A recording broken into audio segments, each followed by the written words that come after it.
फक्त सनसेट पाहण्यासाठी लोक खूप लांब लांब जातात, पण आम्हाला मात्र घरापासून अवघ्या 4-5 किलोमीटर अंतरावर सनसेट पाहायला मिळाला, ते सुद्धा आमच्या ध्यानीमनी नसताना.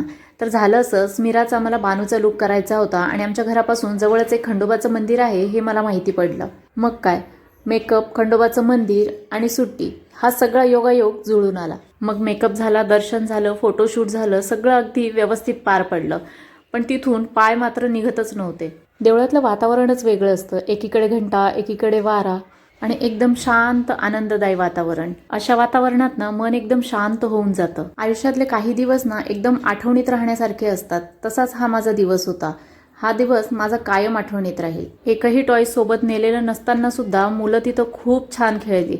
तिथे मिळेल त्या वस्तूंशी ते खेळत होते. तिथले पानं, फुलं, दगड, काड्या, सगळ्या गोष्टी ते मनसोक्त खेळत होते. घरी मात्र कितीही त्यांना नवीन टॉयज आणून द्या, 10 मिनिटाच्या वर ते अजिबात खेळत नाहीत. पण तिथे मात्र कंटिन्यू ते दगड, माती, काड्या यांच्यासोबतच खेळत होते आणि तरीही ते बोर होत नव्हते. मंदिरातून निघण्याची तर अजिबातच इच्छा होत नव्हती, पण नाईलाजाने तिथून आम्हाला निघावंच लागणार होतं, कारण स्मिराला खूप झोप येत होती आणि तिला सुद्धा तिथून निघण्याची इच्छा नव्हती.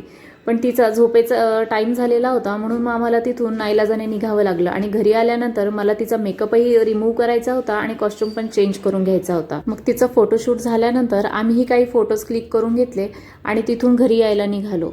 घरी येता येता गाडीतच मी तिचे कपडे वगैरे चेंज करून घेतले होते, कारण तिला खूपच प्रचंड झोप येत होती.